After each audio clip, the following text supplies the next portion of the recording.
You know the way people say there was always a book before the book? So there was a show before the show. If you're going to do something new, it's always going to fail. They're going to kill all your ideas. I was like, well, what do you want from me? And she's like, I want you to stop doing your stupid show.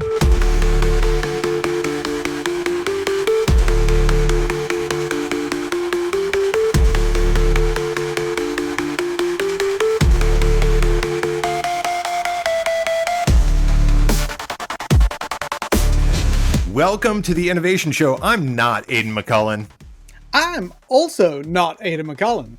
I'm Scott Wolfson. This is Sampanthar, my best friend and partner in Possibility. We host a show called Tech Tonic, the AI thought show with Kez and Scott, and Aidan was gracious enough to be the first guest on the first episode of our second season, and then offered us this opportunity to do a bit of a remix, not unlike he used to do back in the day with that conversation.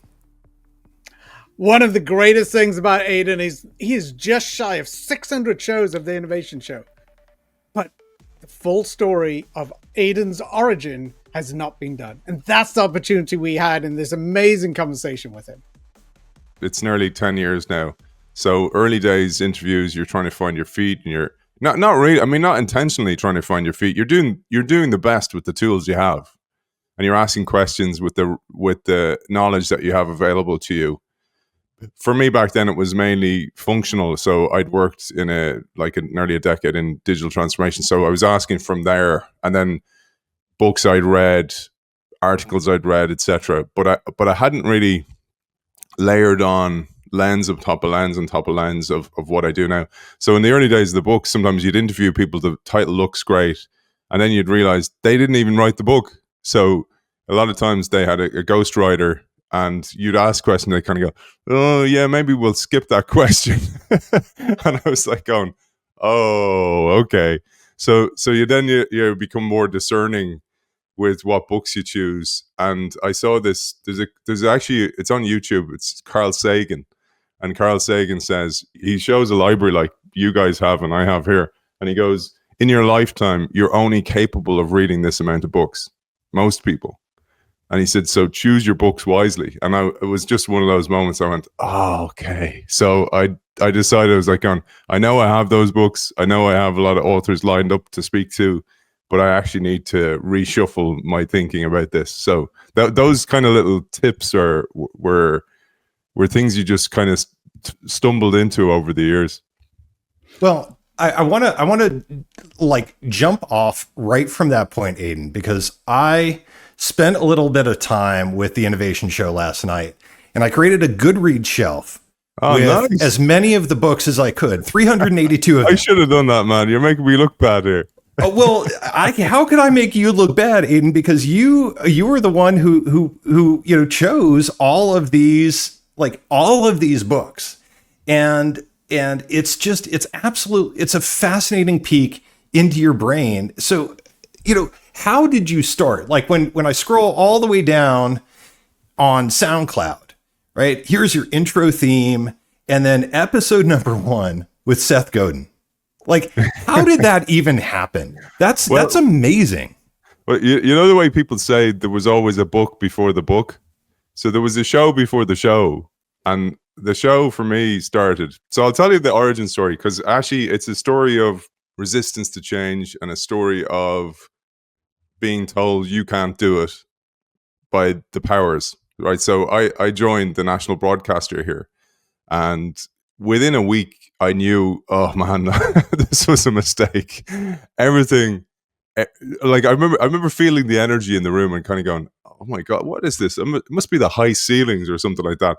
But it was just this low frequency of energy, of fear, of untapped potential in people, and a leader that actually tried to keep them there, to keep them in check, because therefore she'd have more power.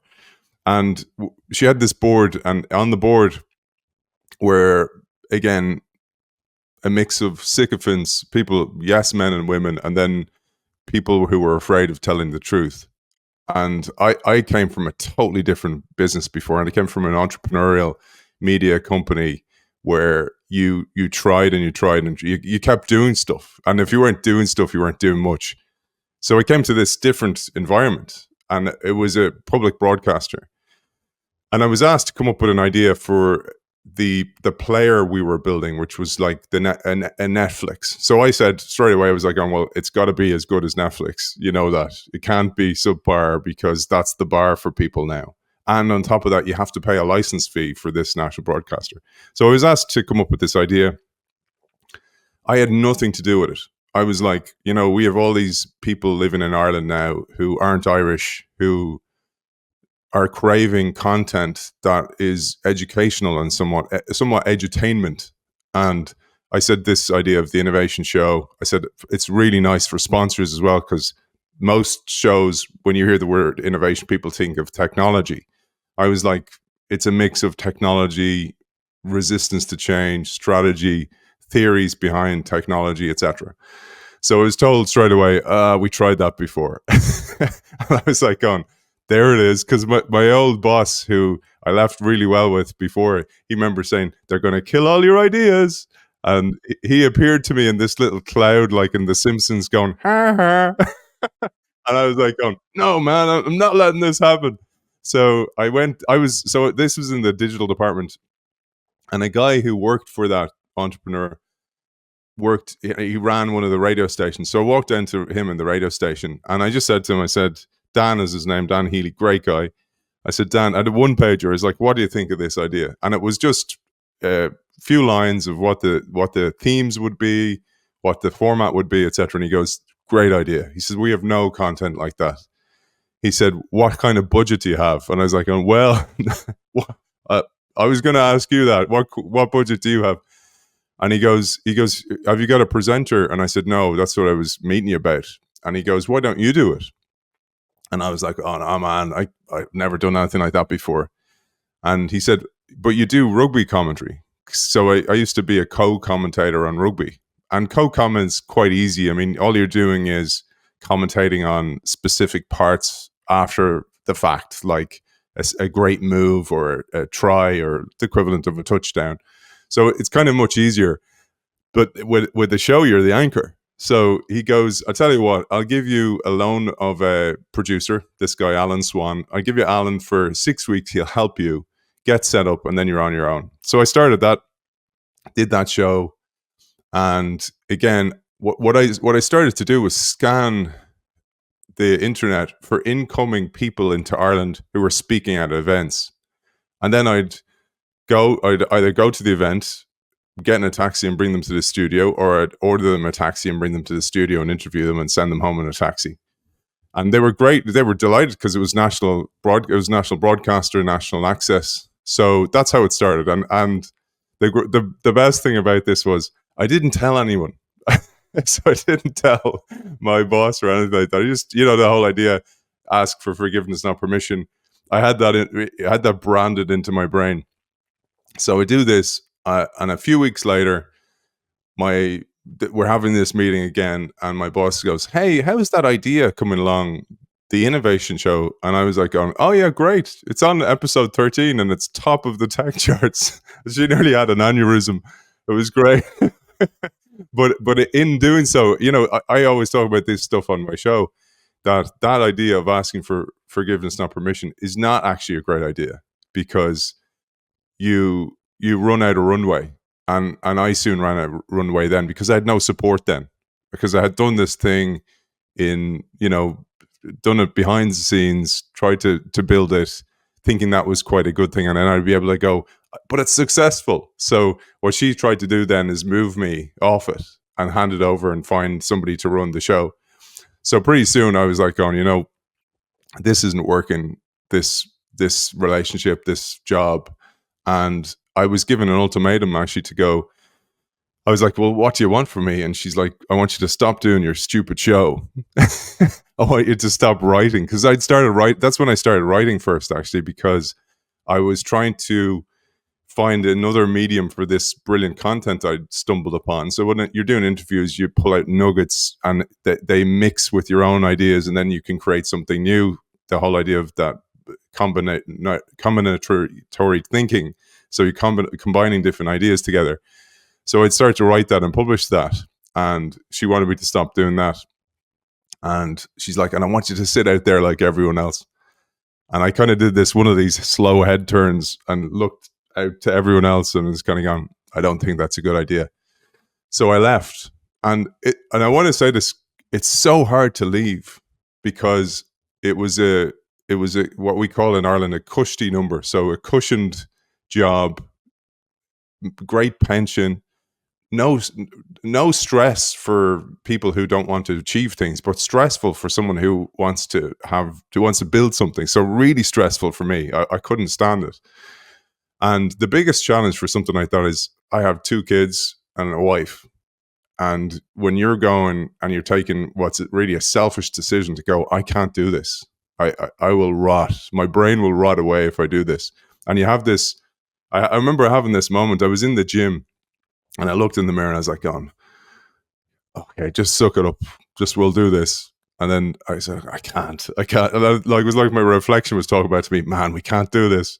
So I pulled out of it and went on, and it was the best thing I ever did. And years later, actually, it was revealed that there were so many problems in that organization that it was validated. And so many people got in touch with me and were like, oh, well done for leaving, but at the time, so difficult. And these are the challenges you face when you take these entrepreneurial pursuits. So that's how the show started. That was the show before the show. And just the Seth Godin piece. So I reached out to Seth. I'd followed him for a long, long time.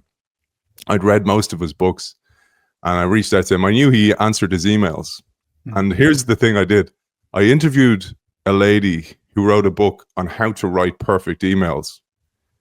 And I'd interviewed her on the other show. And I used her format to email Seth. And Seth came back immediately and said yes. And I was like, oh, yes. So I went, I'll record that. I'll put that out as my first new show, the Innovation Show. And at the last show of the previous incarnation, I announced, I said, look, the show's closing down. Thanks to everybody for all their help. Thanks Alan, thanks Dan, the guys who made the show possible, and all the guests that we had. And I said, watch out for me on LinkedIn and Twitter. I'm going to release something new soon. And then about a week later, release this new show. And that's where it came from. So there's always a book before the book or a show before the show. I love that. I definitely want that book. I don't know if you remember the author of, I reached out to Seth very early on when I was designing one of my first startups.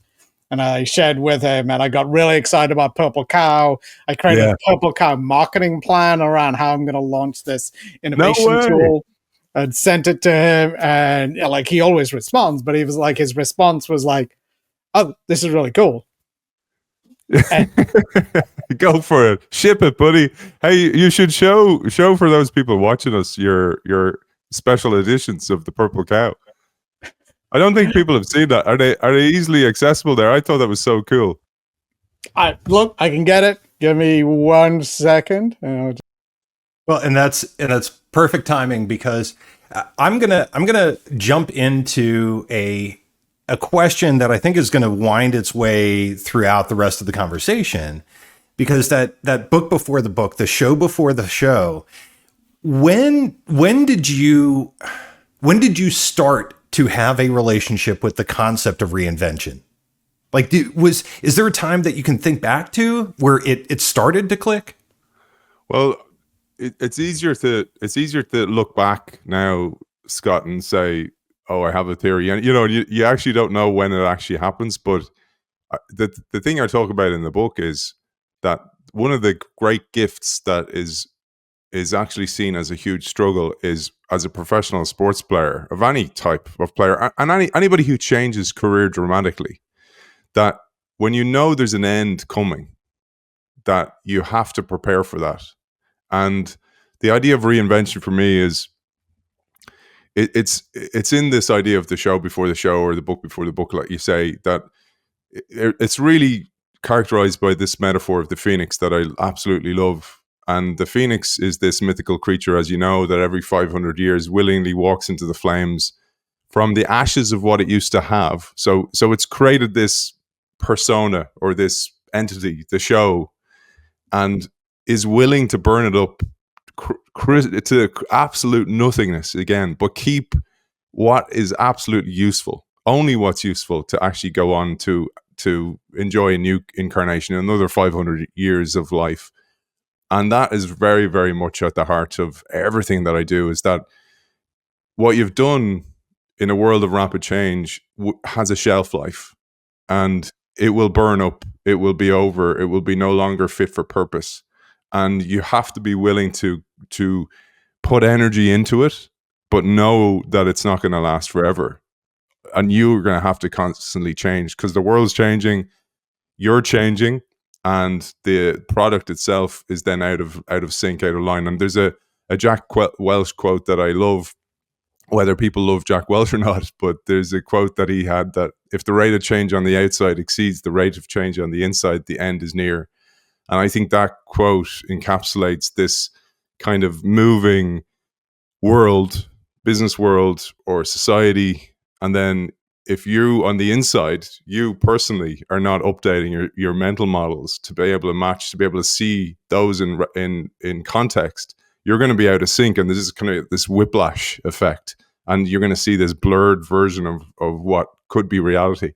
So I think that's the source of everything. And we'll talk about this in a while, the idea of kintsugi thinking, which is really the source of all this. And you had this yourself with your work in TV that is now paying off. That's kintsugi thinking. It's like the thing I did ages ago that I thought was over, dead and buried, cropped up again in a way to help me today that I never could have ever considered. I never could have predicted.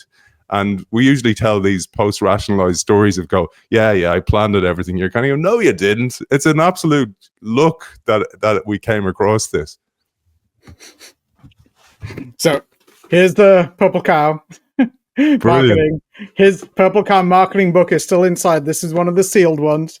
And, like you had to buy 12 of them, which I love as a marketing idea.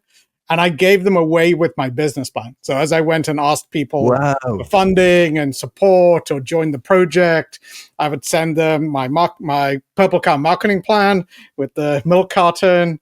And, basically, I had to tell people to open it, because I realized the first one I sent, it was actually a friend of the family's, and he was like, yeah, look, the marketing plan makes sense. I love the milk carton. I gave it to my grandson.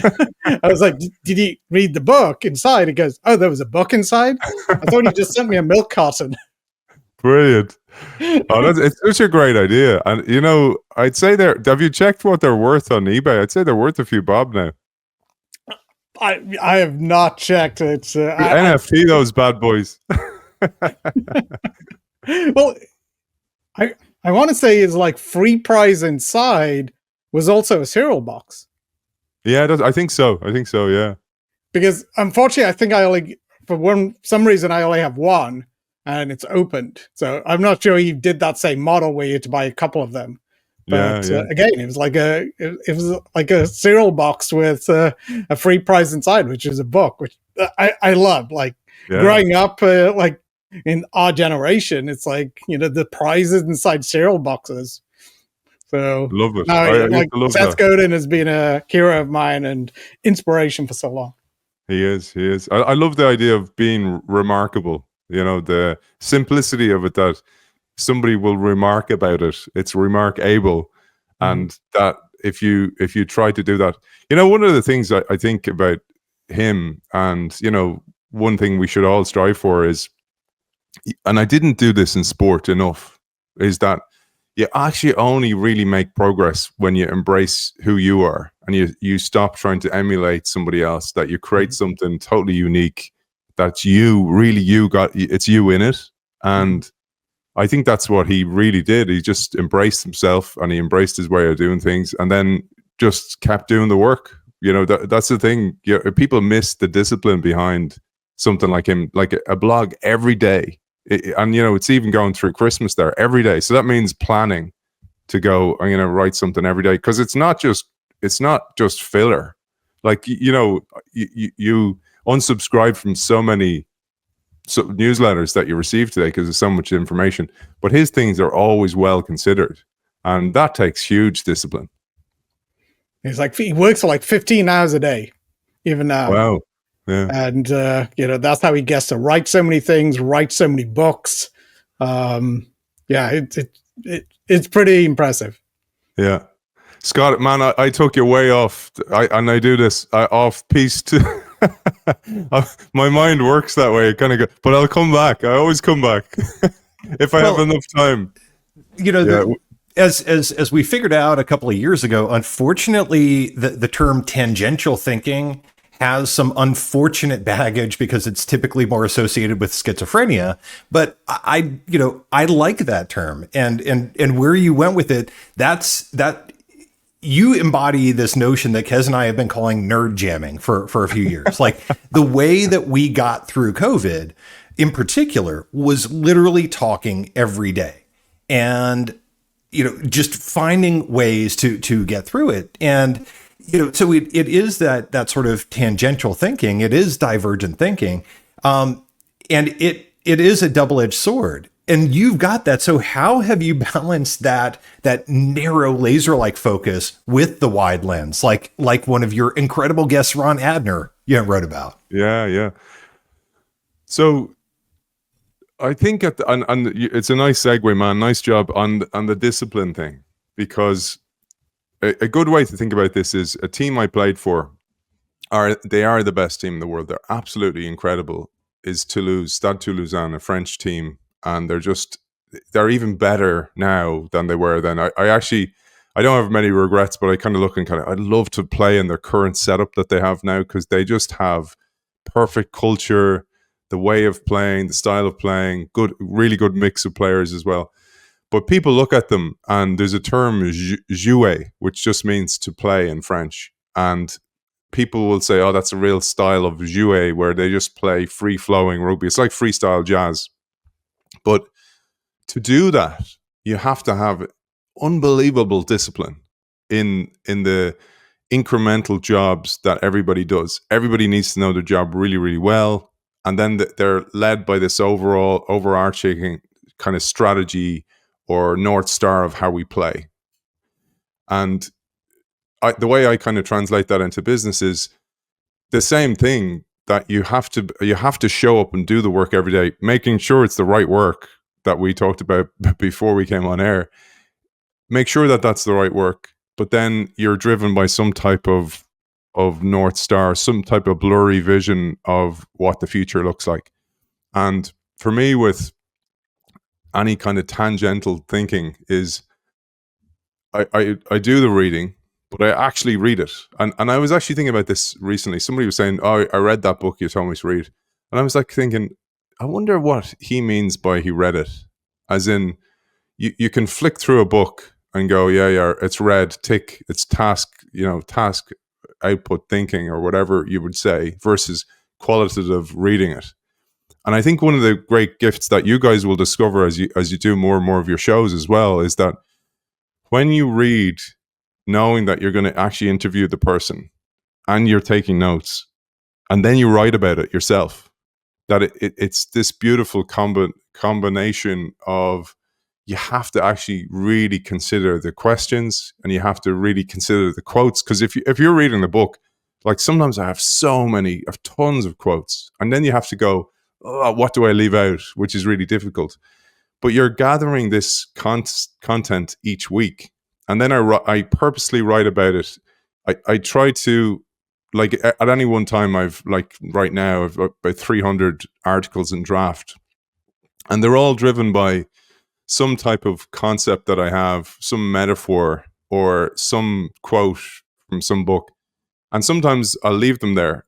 And like even last week, about 3 years later, something somebody says in a show, I'll go, I think I might have a draft of that. And then I go looking through my drafts and I go, yes, I'll finish that one off. And that, for me, that's a real dopamine hit. I get this real reward of that. Total nerd. Like, yes, that's perfect. I can finish that. And what's beautiful is when you bring like 3 or 4 of guests' quotes that are unique to you, because they're not quotes that you've pulled from Goodreads or some brainy quote or something like that. The quotes you've actually found yourself, and then you've infused them into an article that makes sense. And I think the practice of that, Scott, over years, I'm doing that now since the time I left that organization that I told you about. So nearly 10 years I'm doing that, is that it becomes a way of thinking then, because you've actually trained it. You've trained yourself to think that way. So somebody will say something and I'll be like, and it's so bad now. My wife said to me, she said to me recently, somebody will say something and she go, oh, Aidan will probably write a blog about that. So yeah, but it's also so good, right? So in my book, there's this concept of this beautiful creature that is, I use it as this symbol of permanent reinvention, called the immortal jellyfish, Torritopsis doorni, right? That came from my son, who at the time was about 10. He was just about 10. And he came to me and he said, Dad, you can't use the phoenix. The phoenix is a myth. He says, I found a real creature. And he showed me, because he used to watch stuff on YouTube, and he showed me the YouTube, and I was watching, I was like going, oh my God, that's genius. Like, but the fact that just by having somebody in your surroundings that knew what you were doing, but could capture it from the eyes of a 10-year-old and give me that lens, it was just an incredible gift. And there's so much of my kids in the book, actually, because they were constantly saying stuff to me all the time. And I'd be like, going, from the mouths of babes, so making it that simple was great as well. So I'm constantly scanning, and I'm not purposely scanning either, Scott. Like, I'm constantly scanning, because once that's turned on, that lens, you can't turn it off again. And I think that's the beautiful thing. I think it was Emerson said, once the mind is stretched by a new idea, it never returns to its original dimensions. Eric Kandel, the Nobel laureate, he said that when you receive just one new bit of information, your brain never ever goes back to its former self. It advances in ways remarkable. And I think that's the source of the work that we do, that both the show or running workshops or keynotes or any kind of lecturing, is that you're changing how people see the world for the better. And if you're driven by that service of, I want to do this so you see it for the better, that's beautiful. So you can see how all this, to me, it's the same stuff. It all comes together and it culminates in the work that I do. It's fascinating. So interesting enough, the prototype game I created and sent to Seth Godin. So there's only 3 copies. I think Scott's got one now. It's sold out. So I only created I think 500 of these things. And it's a creativity game. And so slightly different to how you think about it. It's like all of these books are randomized. Like there's no organization, because I realized I'd read books and I'd pluck out ideas. It's like similar to you, and sort of like, I read this book 3 times. I got 3 different copies, and there's different Post-it notes and things in there. And it's like, because different ideas like jump out at you. And I started collecting those ideas into an idea library. And as a game designer, I was like, oh, I can create a game out of this. And I created this creativity combinatory play game, which was what I do looking at my bookshelf. So, Brilliant. Yeah. So that's your lens. Like, I saw that in your book. Like, I loved all these analogies you brought in. I can kind of see how you connect dots. Seen it in your blog post since then as well.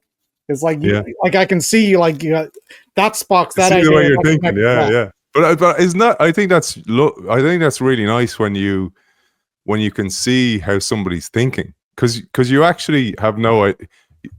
Most of us assume people think the same as us, or are just on a totally different level, and they are. One of the things maybe I'll share with our audience, because we were talking about this before we came on air, one of the huge drivers for me was my first job after professional rugby was digital transformation. We didn't call it that yet. It was just a job. Like, I don't think even the organization called it that, because I actually went in, I couldn't get a job. It was 2008. I had loads of jobs lined up, by the way. So I'd done loads of work preparing for the end. And then the end came in this period of absolute chaos, where not only was the jobs no longer there, the organizations that I'd planned to join were gone. They shut down. They were advertising agencies, etc. So this is the whole idea of creative destruction, that this was destroyed, but in the rubble, there was something that actually set me on a totally different path. So I got into digital transformation, because I was told traditional advertising was going to be struggling. And in every organization I walked into, I'd see this like corner of these kind of snot-nosed punks. And I was like, who are those kids? And they're like, oh, they're the digital guys. And I was like, what do they do? And they're like, we don't know yet. And I was like, and then I had a little notebook. I used to bring around a notebook, and I'd go, because because of the rugby, I had access to the leaders of these organizations. I'd go, would you mind me asking you how much are they earning? And then they'd tell me. And then I realized that for their age, they were earning way more pro rata than people who would have started traditionally. And I needed that because my only source of income then was I was a coach. So I had to coach at the end. And I was very lucky that my former club, Lansdowne Rugby Club, they gave me a coaching role, and I got some money from that because I was on 18 grand in this starting job. So I had to find some way to try and just meet my basic needs of mortgages and stuff like that. And a kid on the way, like, can you imagine the chaos? And then the whole world's ending, with 2008, 2009. So it was madness. And so in there, I was work shadowing this guy who was outsourcing everything. So he's outsourcing all the advertising to advertising agencies. And then I'd kind of meet the agencies, and I realized that they were learning on our dime, really, and then I was like, why would we do that? Like, this is nuts. Like, we need that expertise in the organization, because we had 44 radio stations. I was like, we need that skill set inside. So let's build an internal agency. So pretty soon they were like, the consultant who was doing this work moved on, and they were kind of going, who are we gonna get to do this now? And I'm like, I'll do it. And they're like, what do you know? And I was like, well, I know one thing. I'm a few Google searches ahead of all the rest of you guys. and I'm dedicated to those Google searches. So that's what I did, and I just focused on that. But out of that, then built this new agency within the agency.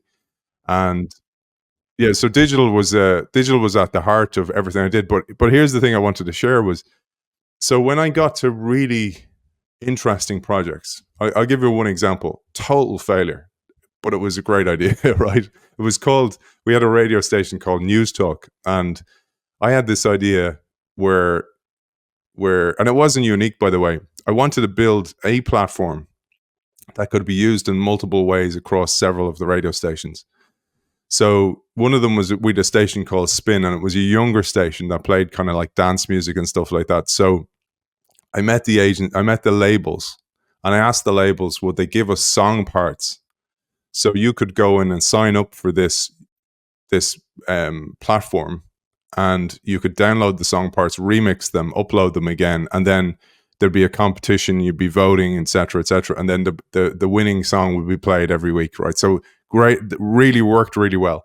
Then I wanted to use the exact same format, but this time for a different station, this News Talk station, and people would send in their own reports, stuff they'd seen, videos, photos, etc. And I actually got Nokia to sponsor it back then. It just shows you how long ago it was. And Nokia sponsored this with this brand new phone that they had, which was after the iPhone. Interestingly, most videos that were sent in were iPhone videos.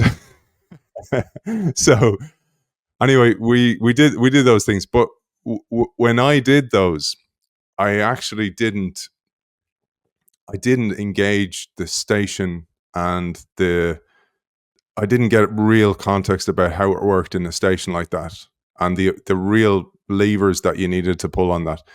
But worst of all, I didn't have the language to explain what this was. And this had come from books I'm sure you've read, like Wikinomics, and reading books like that around crowdsourcing, and understanding that the power of the crowd, if you infuse them into your station, you create something new. And I don't think anybody's still actually done it, by the way. I think there's probably a real opportunity to be hard to do today with fake news, etc., and deep fakes. But the idea I still think is really sound. But I didn't have a way to articulate it in a way that was in their language, the people I was talking to.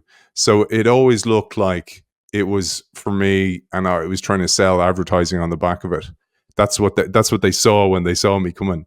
But actually, what I was trying to do was go, all the rising tide lifts all of us. That if we have more revenue, we can invest more in the digital platforms, we can build more apps, we can engage more audience, we can build more digital audience.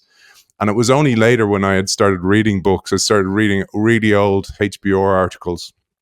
Going back to the start of HBR, I found somebody online had uploaded every old HBR articles and actually had scanned them in with PDFs. So I read all those, started reading stuff, started upgrading, and that's what I was saying to you, that I started to level up then. And the owner of our station then brought us to Harvard, and we did a course over in Harvard for a weekend. And that was a game changer for me, because it was, again, new lenses. And it introduced me to the power of education then as well, that when you educate people, then you get them onto the same level. Because after that was a pivotal moment.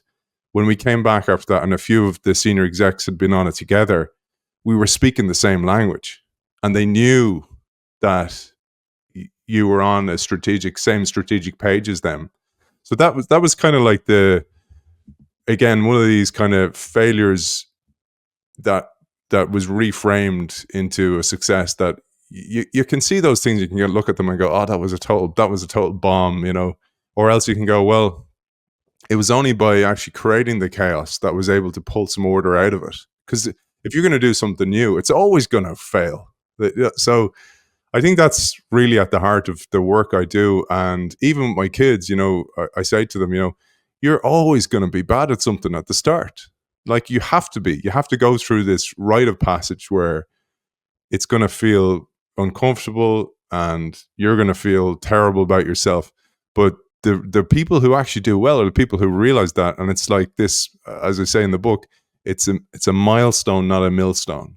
So you see it and you kind of go, I reached that messy kind of middle that just comes before the dawn. And I think that's really important. One of the things I recognize about you, and it's something which Scott and I have been, I've been dealing with longer, I got Scott into reading a lot, is this concept of being an autodidact. Like, my research and my degree is computer science and artificial intelligence, which for a good, after I lost funding for my PhD because neural networks was never going to work, apparently. So deep learning wasn't going to be a thing. And my head of department wrote a letter and got my funding. Anyway, long story, but basically AI was done in my eyes. And I started learning on my own. I realized I learned more after university than I learned anytime during all the way up to that point. I learned neuroscience. I went back and studied that. I studied economics and then strategy and innovation and creativity. And I found it fascinating how people react to it. And one of the things is that sort of challenge. We're so used to being credentialed. I started doing all those TED Talks because I'd worked out this new neuroscience research on how our motivational system works. I'd actually talked to neuroscientists. I'd been working on game design for a long time, created this thing for games myself, and then transferred it to, digital experiences. And it was this sort of, I think it was at one of those TED events where, I'd been explaining my idea, I'd done a talk there, and this lady was pushed at me and goes, "But you're not a neuroscientist." I was like, "No, but look," and then it was kind of like this, she was like, "Yeah, you're not credible." And that sort of knocked me back on my heels because, I try to source my materials. I never claimed to be one. I want to draw on those ideas. I was excited to share them when I came out. So my question to you is, as I looked at a lot of the things you've done, is what does it feel like to be an autodidact in a world where everybody's like, oh, you have to go and take a degree to learn that? Yeah, well, it's happened in ways that I didn't probably even perceive. There's this great story of the deaf frog. Have you ever heard the story of the deaf frog? It's great. I love this, right? Well, I was saying there was a book before the book. I originally wrote a book that was how could you play international rugby when you're not very good at sport, right? That wasn't the title, but that was the concept, because I wanted to show children that wanted to pursue something that I was last picked on the playground. I wasn't very good at sport, dyspraxic, like lacking, like you would never go, that guy will do well. And, I always loved the quote by Buckminster Fuller, there's nothing in a caterpillar that tells you it's going to be a butterfly, because you don't know what that person's projecting from inside, what they're seeing. And I always, these lists that you see this time of year, like top 10 ways to be happy, and it's like moderate alcohol, sleep well, blah, blah, blah. The one thing I never ever see in that is it's the internal story you're telling yourself that is this you're projecting onto the world. It's your thoughts. It's actually how you deal with regret, how you deal with setbacks, how you deal with the relationship with your mother-in-law, all those things that actually chip at your energy. I think that that's so important. And I think that's also the same ingredient that's needed in you, that you have to have a belief. And sometimes that belief comes from ignorance, which is the deaf frog story, which is there was this competition from frogs where they had to jump out of the well, and nobody had ever achieved this. And so this deaf frog, it's his turn, and he's him going for it, and everybody's kind of sniggering at him, but he doesn't know that because he can't hear them, right? Which is great. So he starts jumping from leaf to leaf. Then he gets onto the stones. He gets closer to the tip of the well. They're all screaming. He sees everybody screaming at him. He's like, going, yeah. Gets to the top, achieves it. First frog that ever achieves it. And afterwards, they come up to him and they sign to him, and they're like, going, why didn't you listen to us when we were telling you you'd never make it? And he's like, going, I thought you were cheering me on. And I love that story for the fact that when you do stuff that is beyond your realm of expertise, like you did there, is that you will always have that lady in the crowd. You'll always have somebody like that. But actually, when you kind of go, I don't care. I know that I'm speaking with a place of authority. And by the way, I'm saying this not from a position of, I'm saying this from a place of humility, because when you're a professional rugby player, people expect you to be that all the time. They don't actually see that, well, that was a period in time that, that ended in my 30s. That ended in my early 30s. I'm now nearly 50. Like, come on. That's 2 decades of life has moved on almost from since then. So what have I done with that time is more the question. And when you go through, for me, the experience that similar to you, Kez and Scott, with your experiences, is that you have some role that you're playing, some job that you're doing. You're picking up tacit, implicit knowledge all the time. You may not have a language for it. You may not have theories to be able to stick to the knowledge. And I think that's really important. And I think the sequence in my evolution is really important, that I did the work. I experienced it firsthand, resistance, failure of articulating the strategy right, but getting buy-in, forgiveness, not permission, all those things that we talked about. But only later, when I started to read and became a voracious reader of the stuff, I was like going, oh man, how easier would it have been if I knew this stuff. But now I had this, it was like I had done the primer on the paint. I had the primer done, and now this was the first coat. And then every coat since then is adding more and more knowledge. But the world doesn't know that. And actually, in many, many cases, all they actually care about is the right outcome. So I'm sure I don't get talks and I don't get workshop gigs because maybe my credentials don't match.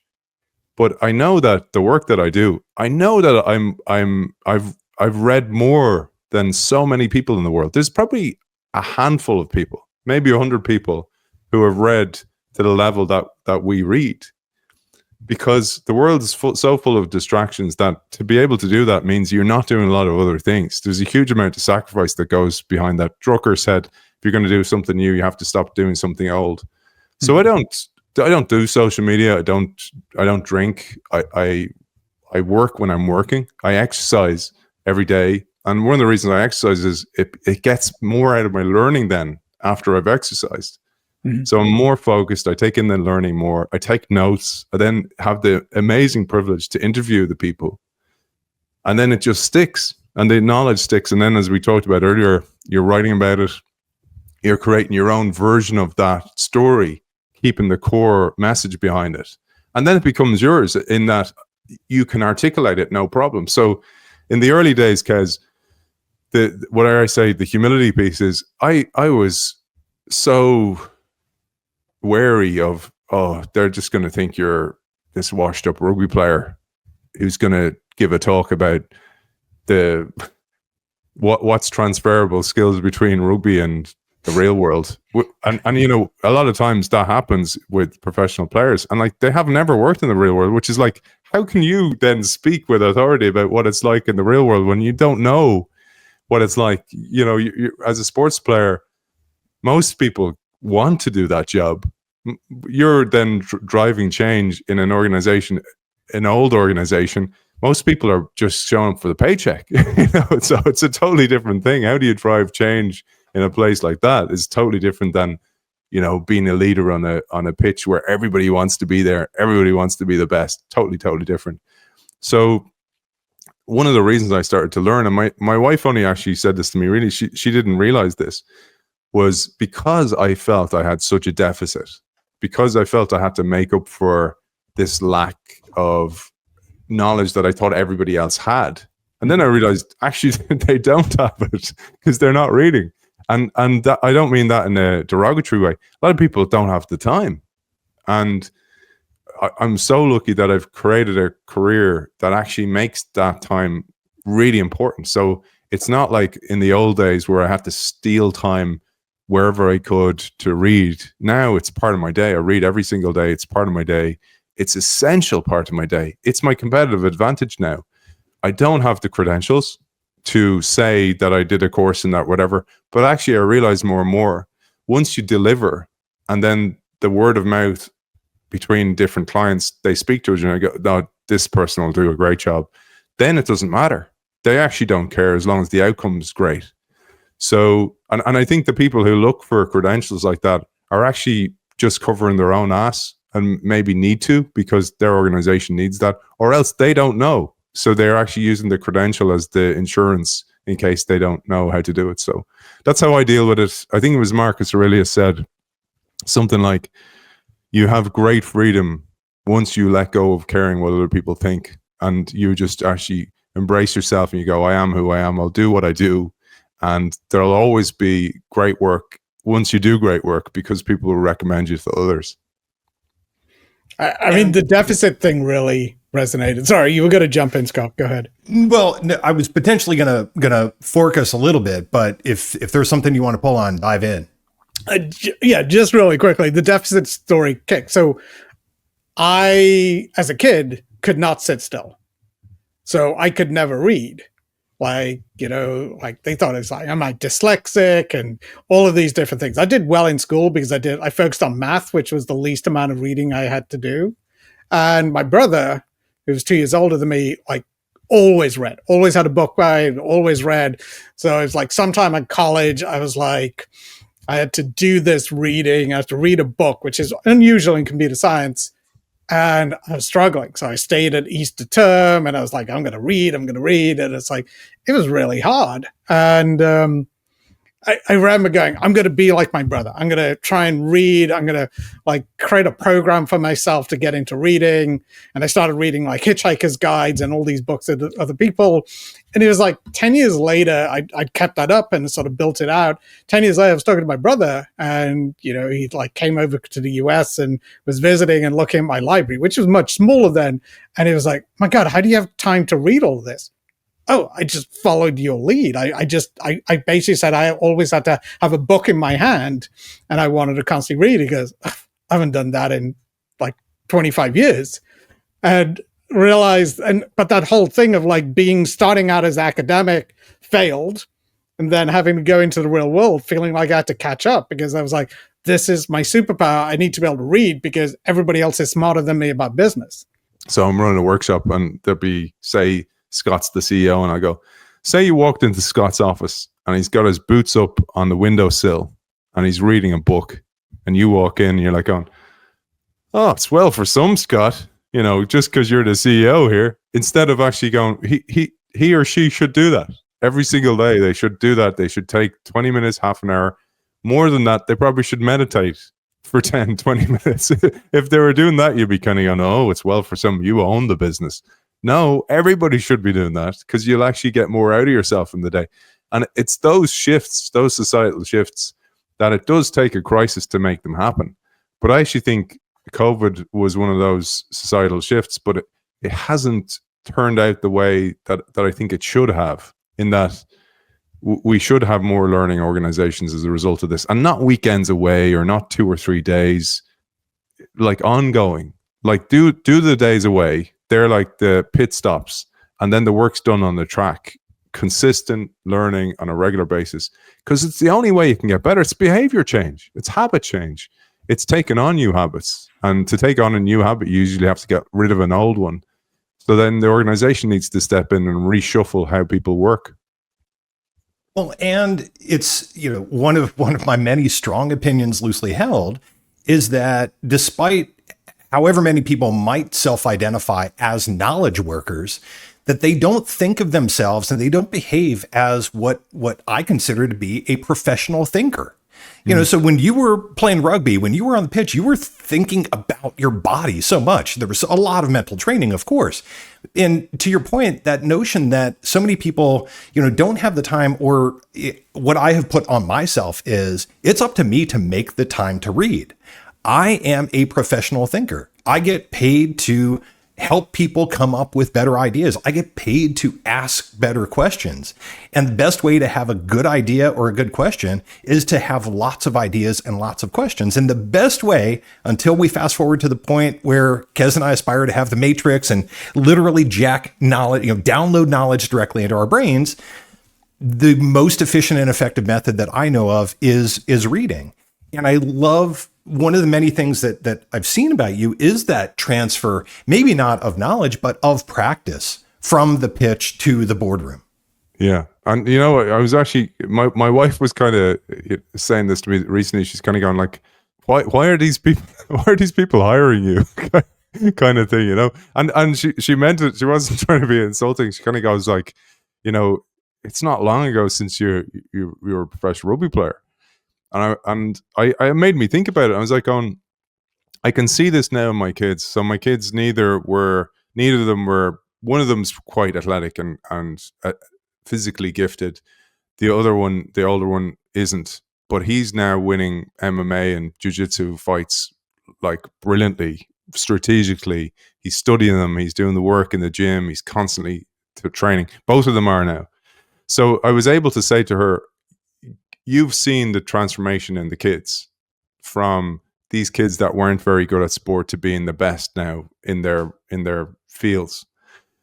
That's partly behind that is what's called coachability. As a coach, if you're a coach, the one thing they'll always, their coaches, my kids' coaches will say to me is, "Oh, they're great. They'll listen." I was going, "Well, it's great they listen to you." They don't listen so much at home, but they have what's called coachability, which is you will listen, you'll do the work, you're told what to do, you'll do it. Not only, and there's a big difference, and this is what I was saying about the reading. There's a big difference between showing up and training. Like, you go training, you're mentally present, you're taking on the knowledge, you realize when you do something wrong, you try to fix it. You realize you have a weakness, you stay back and you do 5 minutes extra passing or whatever it is to try and to come up to speed with that weakness that you have. So that's coachability. It's the exact, and that's what I had. I was saying to you, I was late in my career. I only started playing rugby really when I was 16, and I played for Ireland when I was 23. So in that period of time, I came up to speed. And then I was playing for the best club in the world, Toulouse, a few years later. So that was pure discipline, showing up, doing the work, not doing lots of things that other people are doing, like drinking. Kez, your story about your brother, many people have an original talent, and they either don't realize they have that talent, or they get bored of it because they have their curse of early expertise or early talent, and they kind of get bored of it, and they kind of go, oh, I'm sick of this thing now, I'll move on to something else. I think when you go through the rite of passage of earning it and struggling to it, you own it then, and you're not going to let it go, because you're like going, I worked my butt off for this thing. So the transferable skill for me, Scott, was the coachability is the exact same as learnability. Learnability is the exact same thing. Because I wasn't really good at things, I had to actually break them down. And that's the partly the metaphorical thinking, is break it down into the way that I kind of go, oh, that's all that means. And then build the theory around it. And I think that's the real gift that you can have if you don't come from a position of authority at the start, because it actually lets you off the hook a bit. You can hide behind credentials, Kez, like you talked about, but the people who don't and who are really passionate about it, they're the people who do really well. A place I said this first in my career was when I was working in transformation. I was saying to the stations, we should hire bloggers. We should hire bloggers as broadcasters. And they were like going, oh yeah, but they're not trained journalists. And I was like going, yeah, but they are way more committed than trained journalists. And they have this realm of expertise that's a passion, not just a realm of expertise. They will go above and beyond. They live, breathe, they find interviews that other people can't. Let's hire them, put them on air. And I had the same thing where they didn't want to go with the risk of that because they didn't have the credentials behind them. And I think we've seen that shift in the world where it's like the credentialed people, it's great that they have it if they have this other passion behind it as well. But you can't fake passion. And I think that's where people will do well in the world of AI as well, is that you cannot fake that passion, that human passion, that you feel this person really cares, because you emit a certain energy in a workshop or a talk that people feel, which is why I struggle a little bit with the Zoom effect of doing keynotes on Zoom during the pandemic, etc. Is like, you want people to feel how much you believe this thing and you buy into it and you live it. Welcome to the deep end of our conversation with Aidan McCullen. I'm Scott Wolfson. Once again, that is Kez Sampanthar. And we wanted to jump in here because, as I said at the outset, this was very, very lightly edited. And there would have been kind of an awkward jump cut at this point in the conversation. And that's because what we did in real time with Aidan is something that takes a little bit of explaining. We actually did a real-time game where we helped kind of create a startup with him and didn't think that it really fit within the innovation show. But Kez, maybe you can tell folks a little bit about that sim that we did with Aidan. Look, innovation guru Aidan McCullen, we got to have him in real time create a startup for the Reinvention Summit. And we ran it through a simulation to see how his startup idea did. If you want to see more, like Scott said, check out Tech Tonic. We've got the whole show with the game embedded. You'll have a lot of fun. But here's a little bit about the Reinvention Summit. So one of the things which, you started this Reinvention Summit, and we want to unpack a little bit of how you got there. But I want to go back to the reading and something which is like sort of thinking. So one of the things which inspired me back in the day was reading Bill Gates's biography, and he used to have these reading weeks. And he'd take his books and he'd go, and it's like, oh my God, that's what I have to do. And I started creating different reading weeks anyway. So this has been with me. And I noticed at some point he flipped it to thinking weeks. And he's like, there's a whole documentary about it and like what he does. And one of the stories it reminds me of is, I think somebody was walking around Edison's, Ford, walking around Ford's offices. And there was this guy sitting with his feet up and literally doing nothing. And they asked him, it's like, so why do you have that guy? And he goes, well, yeah, about a couple of years ago, he came up with this idea, which, made us, hundreds of thousands of dollars. And look, I just let him do what he does, which is like, and that idea of like, he was thinking, that time to think. So when I think about reinvention, this is something which Scott and I have been, toying around, and we pitched it to KPMG. We were working on a design of it. And what we sort of did with Reader is executives, we kept on hearing over and over, and we interviewed lots of them during the KPMG days, and it was like they didn't have time to think. Never mind time to read, they didn't have time to think. And it was like, can we give them that opportunity? So what I loved about the Reinvention Summit and what we got excited about sort of adding on to it was that, hey, can we bring a bunch of executives? Not only go to a conference, connect and network, but give them the time to think. Give them spaces to think, give them inputs, right? And I love Gates, like he had whole staff like come up with all these things he has to read, and he like lands on his desk, right? That's how he came up with the internet, or pivoted to the internet, because these people had done this huge report, and it's like you're missing the thing which is right in front of you. And he read that, came back, wrote this memo to the company. It's like, we're pivoting, and like that input, the time to think, and then the time to do. Like, I love Davos for doers, but to get to doing, you need the time to think and input and effort. So yeah, that was one of the inspirations. Yeah, the neuroscience piece is interesting in that one of the things I learned about that is, when a company, and I get this, sometimes they'll go, we have a great boardroom here, we have a great meeting room, we'll just use here so we don't have to book a hotel, and we'll use our own caterers, etc. And actually, the thing that I'll always suggest is, what happens is, if you go to a foreign country, so you guys will come to Dublin next April, you'll experience a different country, your dopamine centers get turned on massively. So you start to be more open to new information in a new environment. That's why when you go somewhere else, oh, this is beautiful, etc. And you could be living in Dublin and not see it anymore, because your body, I saw you guys in one of your recent shows. You have such an influx of information that you don't have time to actually kind of go, well, what information am I letting in? It's because your filters are on so much so. So when you are used to an area, you shut off all that new information. So it's hard to take in new information all the time. You have to train that. You were talking about system 1, system 2 in a previous episode. So this idea of moving to not only a new environment, but a brand new country, and being able to then totally, everything's new. So your dopamine centers are firing like crazy. And then you add in this new information as well. So that new information is going to be absolutely beautiful for you, as long as the information is good, that is.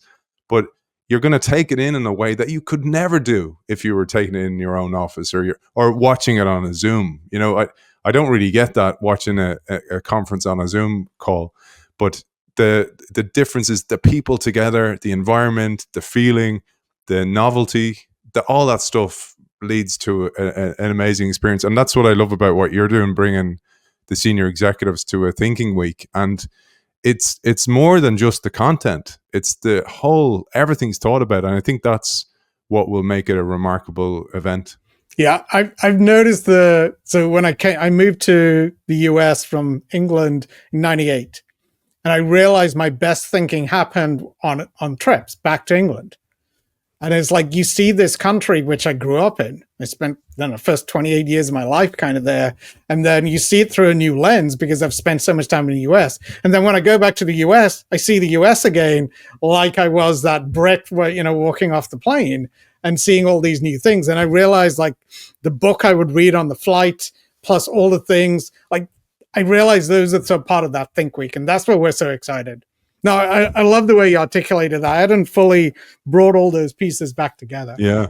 No, and it's again, I thank the show, because I do loads of shows on neuroscience and the brain because of that. You understand how the brain works, then you design stuff for the brain, not for people. You design for the brain inside their head. One thing to share is I did a show. I don't know if you caught that one on the Goodreads, Scott. Was Eric Maisel. He had a book called The Magic of Sleep Thinking. And I was doing this anyway, but when I saw this book, I was like, I want to interview this guy about this. But I think people need to know, when they know this, you can learn even better. So if you say, for example, I write a weekly article, the night before I go to write it, I don't write it always on the morning. Like, I'll write it sometimes a week in advance. But the night before I'm going to write it, I'll read all the ingredients for that article. And I think about it like, literally like marinating something. You're putting everything in the pot and you're putting it in the fridge. So I'll read all that stuff, and then and just before bed, and then I go to bed, and it will inevitably marinate overnight, and then I won't straight away wake up in the morning and write it. I'll actually go to the gym, I'll marinate, and I'll read it again, the ingredients, just before going to the gym, let it marinate, and you always come up with some different insight that you wouldn't have had otherwise, just by letting it marinate, and given that specific time. And I think that's partly what happens is you can read the content, but if you're always under pressure and you're just going, I need to read this content, and your brainwave states are totally different. If you're in like high beta, you're not going to take the information in the same way as if you're in like a chilled kind of alpha wave state, where it's like, a book you're reading in a coffee shop. You're nice and chilled, having the coffee, reading a book. You take the information in differently, and I think that's a really important aspect that's often overlooked when people are thinking about thinking. Add a little piece to it. Scott wants to jump in as well, because he has this whole thing about feeding your minions.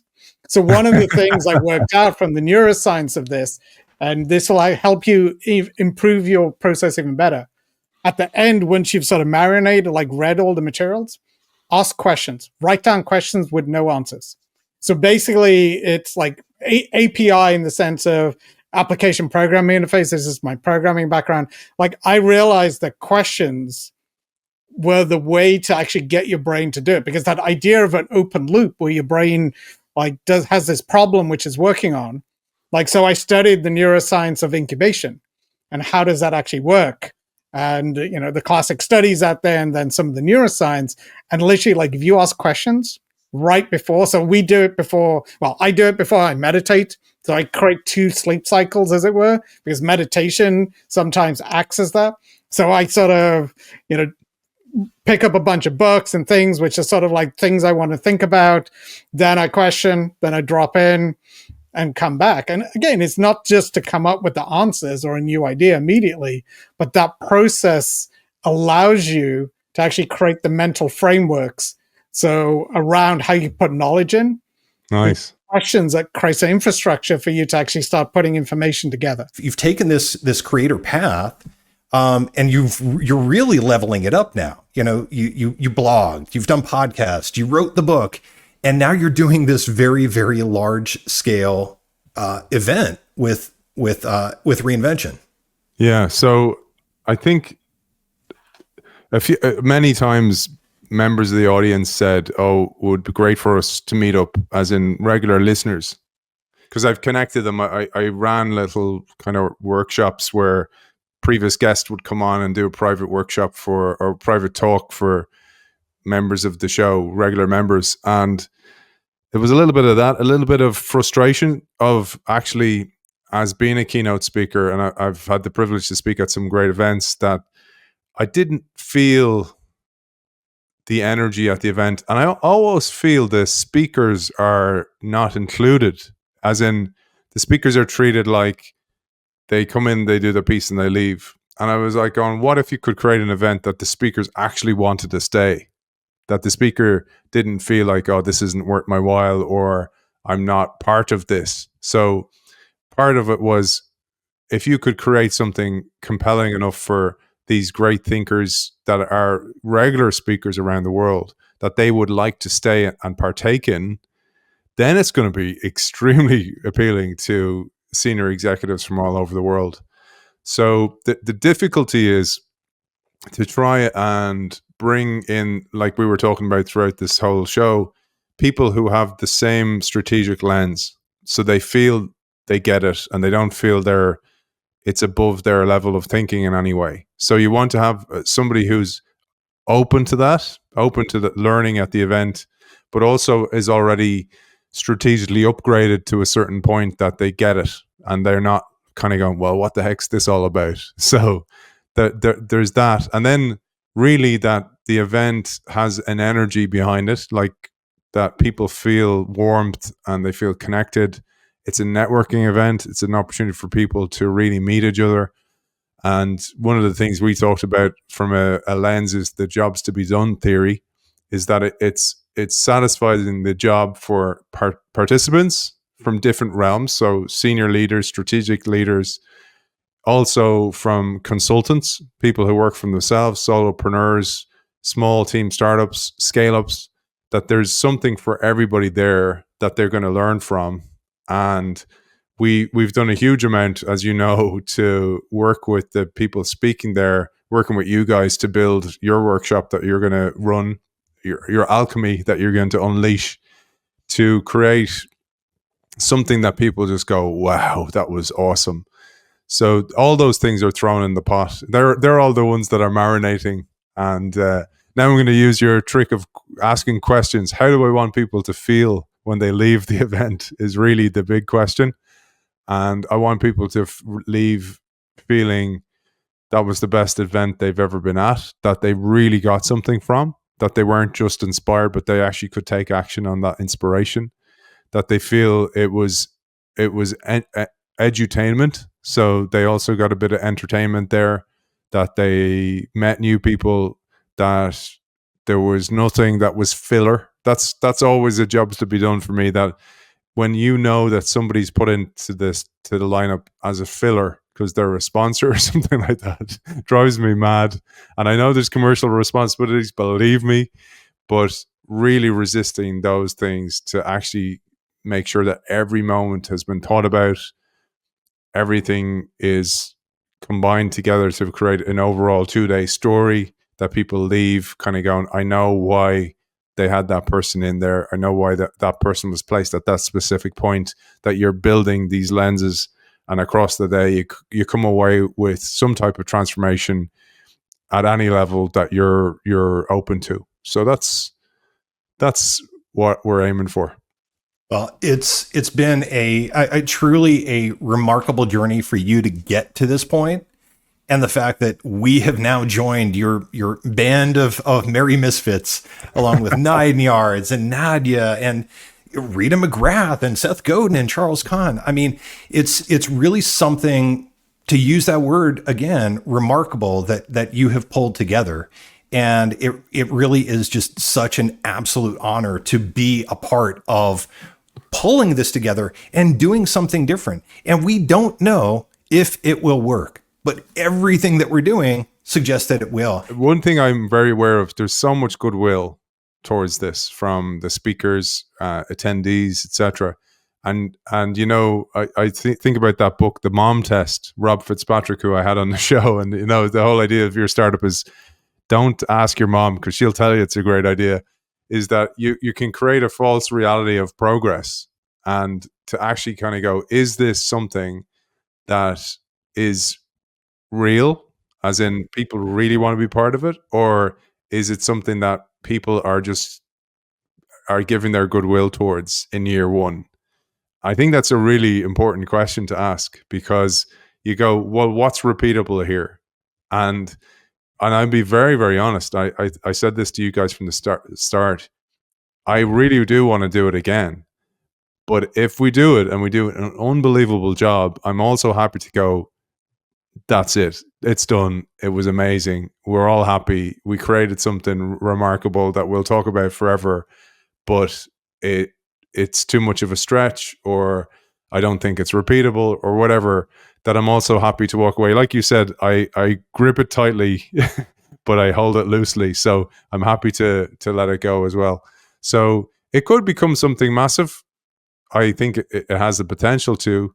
I'm open to that, but I'm also open to the whole idea of letting it go if it needs to be. And I love, that to me speaks to this concept of that I like called the maybe mindset. The classic parable of the Chinese farmer who experiences good fortune and ill fortune and responds to all of it with that notion of maybe. And if I might offer one of the other mental models that I love so much when it comes to doing this kind of work and trying things that have never been tried before. Nobody has tried to do what you and we are doing with Reinvention Summit. It might be spectacularly successful and scale to a level none of us can imagine. It might be a spectacular failure. And it's the notion of putting in the work and doing it, much like if you've ever seen Tibetan monks create a sand mandala. Are you familiar with this practice? No. It's amazing. And this was, one of the many incredible stories I got to shoot when I was in TV news back in Salisbury, Maryland. There was a group of Tibetan monks that visited Salisbury University, and they created one of these sand mandalas. And it's incredible to watch. They spend days with these tiny brass cones, and they scrape them, and it makes this fascinating rhythmic noise. And the cones have brightly colored sand. And the cones, as they rub it, puts out one grain at a time. And they create, over the course of days, these intricate, beautiful, incredible sand mandalas. And when they're done, they scoop up all the sand and they take it to running water and they release it back to the stardust from which it came. Beautiful. And that, to me, is something I've done so many times in my career. It is that notion of the phoenix or the immortal jellyfish, and reinvention might be another incredible sand mandala. Beautiful, man. I never heard that. I absolutely love it. Yeah, the journey is the product in a way. So, yeah, and I mean that I'm totally up for that, man. That if it happens and it's a beautiful mandala at the end, and then we go, okay, start the water, start the hoses. We're done here. Then we'll do it. So we'll just go with the flow. The one thing I do know, and the Chinese farmer story says it, is, I mean, whatever happens. So just embrace it. If it works, it works. If it doesn't work, it doesn't work. And I'll just go with the flow. I'm getting better at that. I'm not always great at that. I'm getting better at it and just going where the universe takes me. Well, Aidan, this is it for our debut episode of the second season, a completely reimagined and totally reinvented Tech Tonic, the AI thought show with Kez and Scott. It's been absolutely incredible to have this conversation with you. It was a pleasure, guys. Thank you for your time. And I always, as I said, and I'll say it here publicly as well, I'm so happy to have you involved in the Reinvention Summit. You're going above and beyond, and it's greatly appreciated. And I know we'll be able to repay you at the summit, but I hope to repay you in other ways in the future as well. Both you, Scott, Kez, and Rita as well, and all the team at Feliz. So thank you very much. Well, thank you, Aidan. And as we have come to learn, so often innovation is its own reward, and this has been deeply, deeply rewarding. So thank you. Yes, thank you, Aidan. This is amazing. We are so excited about the Reinvention Summit. Let's build that sand mandala. Because you and I have been around a lot of innovators throughout the course of our career. We helped, create the innovation labs at KPMG and scale that globally, launch an innovation service offering at BCG. I've got to tell you, I had no idea, back last, May, whenever it was, when Rita McGrath introduced us to Aidan McCullen, realizing how many episodes he has done, what he's done, with this show. It fascinated both of us, but I've got to say, the guy is just absolutely the real deal and a true blue innovator. I mean, any takeaways from that conversation, what you learned, the show before the show and the book before the book, in that conversation with Aidan McCullen? Look, like you say, he's a true innovator. Not just a talking head, talking to innovation and strategy leaders. Aidan lives innovation. Not only did he disrupt himself, moving from rugby into digital transformation before it was called out, into like this media, social media, and creating a show, but he's innovated over and over again. This is the thing which actually drew us in to even working with him on the Reinvention Summit. He wants to truly reinvent how summits and conferences are done. And that's what got us really interested. Look, he has lived a true innovator's life. And, that was an amazing experience to hear his story. Look, it's like, whether it's a deaf frog or, just understanding like how he faced so much resistance as he was going. It felt like listening to a lot of innovative story. Like it's hard.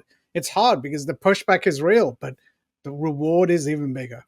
And, he's done what we've seen so many do, and we constantly connect to the hero's journey. And that's something, one of many, many common threads that we have with Aidan. And the notion that his book and what he has done with his book, Undisruptable, and in his podcast, it is like bringing back the elixir and sharing it and working so hard to get to that elixir. And we've realized that. We've tried to capture a lot of our thinking and share it as publicly as Aidan has done, learning in public, a truly curious human. Because any final thoughts, anything that really, really struck you before we wrap up this very special episode of the Innovation Show? Look, it is amazing to hear his origin story. I always love trying to work out how somebody got to where they are. So really, peeling back the cover, hearing him tell his story of how he, overcame so many obstacles to get there. It has definitely been one of my favorite conversations we've had. Well, for the Innovation Show, for Tech Tonic, the AI Thought Show with Kez and Scott, I'm Scott Wolfson, your friendly neighborhood curious human, joined as ever and as always by my best friend and partner in possibility, Kez Sampanthar. Stay curious, stay augmented, stay hungry, and stay foolish, our friends.